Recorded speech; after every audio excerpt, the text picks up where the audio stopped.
स्वागत है आपका अपने चैनल एकलव्य स्टडी पॉइंट पे। और मेरा नाम है सचिन और आज की इस वीडियो में हम क्लास 11th की ज्योग्राफी की सेकंड बुक स्टार्ट करेंगे और एमसीक्यूज आपको मैं करवाने वाला हूं। भारत स्थिति हमारे अध्याय का नाम है।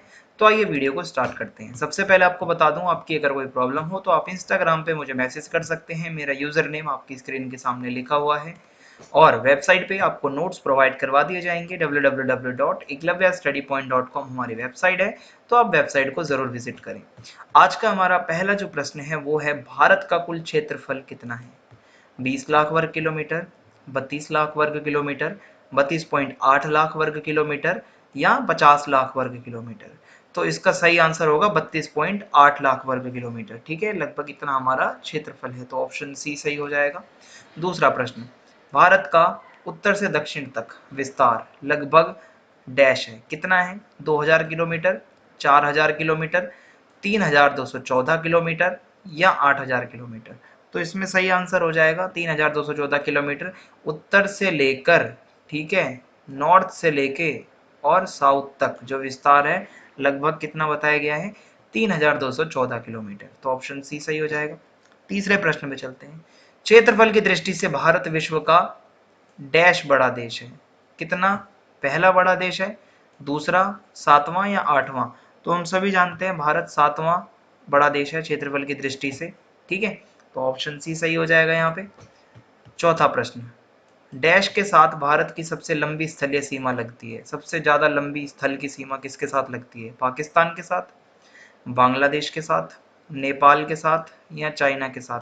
तो हमारी जो सबसे लंबी सीमा लगती है वो लगती है बांग्लादेश के साथ। ठीक है, तो ऑप्शन बी सही हो जाएगा।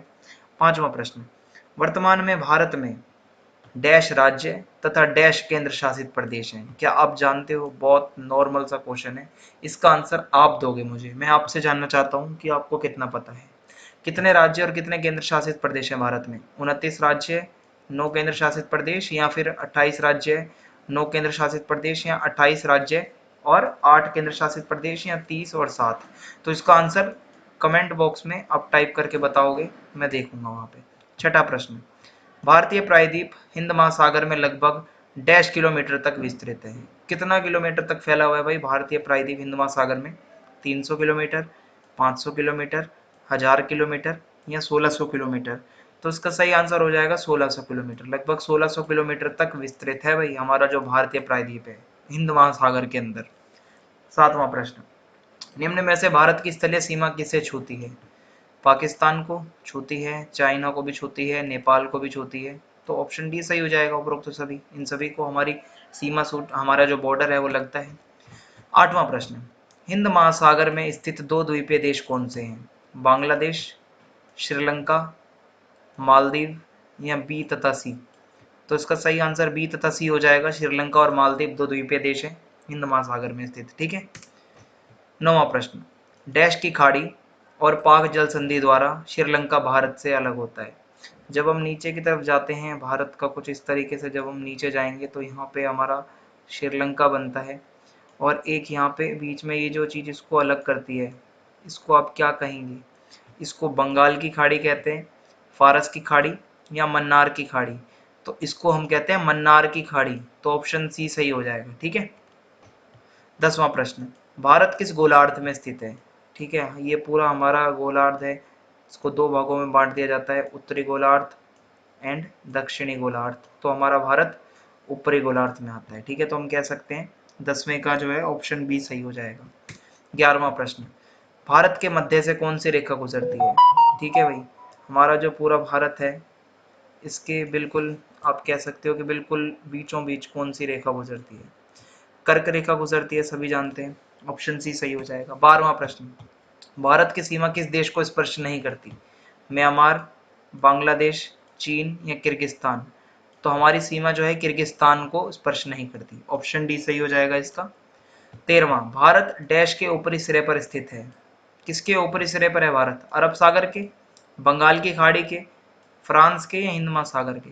तो भाई इसका आंसर हो जाएगा हिंद महासागर, क्योंकि जो हिंद महासागर है भारत उसके बिल्कुल ऊपरी सिरे पर स्थित है। ठीक है, इस तरीके से भारत ऊपरी सिरे पर स्थित है। तो ऑप्शन डी सही है। 14वां प्रश्न, दार्जिलिंग और सिक्किम हिमालय किस लिए प्रसिद्ध हैं? रमणीय सौंदर्य के लिए अपने, या वहाँ के वनस्पति जगत के लिए, या ऑर्किड फूल्स के लिए, ये जो वहाँ पे फूल होते हैं, या उपरोक्त सभी। तो ऑप्शन डी सही हो जाएगा, इन सभी चीज़ों के लिए ये दार्जिलिंग और सिक्किम हिमालय फेमस है। 15वां प्रश्न, तेलंगाना भारत का 29वां राज्य कब बना था?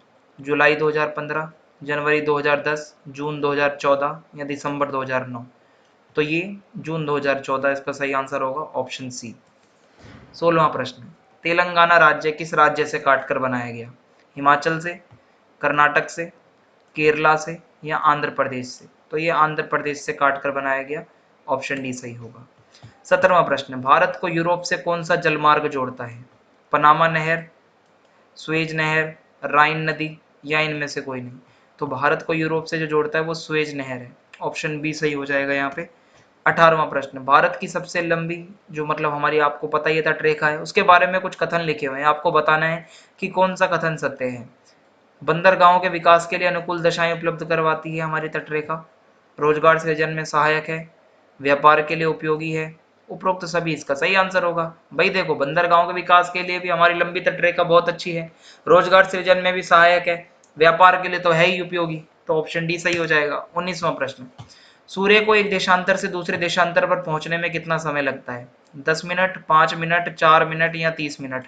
तो इसका सही आंसर हो जाएगा 4 मिनट। ठीक है, एक देशांतर से दूसरे देशांतर तक पहुंचने में 4 मिनट का समय लगता है। 20वां प्रश्न, अरुणाचल प्रदेश एवं गुजरात के बीच समय का अंतर कितना है? 3 घंटे का, 2 घंटे का, 10 घंटे का या 20 घंटे का? तो इन दोनों के बीच में जो है 2 घंटे का अंतर है। ठीक है, ऑप्शन बी यहाँ पे हमारा सही हो जाएगा। इसी के साथ ये चैप्टर छोटा सा था, वीडियो यहाँ पे समाप्त होती है। चैनल को सब्सक्राइब करना ना भूलें, वीडियो को आप ज्यादा से ज्यादा शेयर कर दीजिए। जय हिंद, जय भारत, धन्यवाद।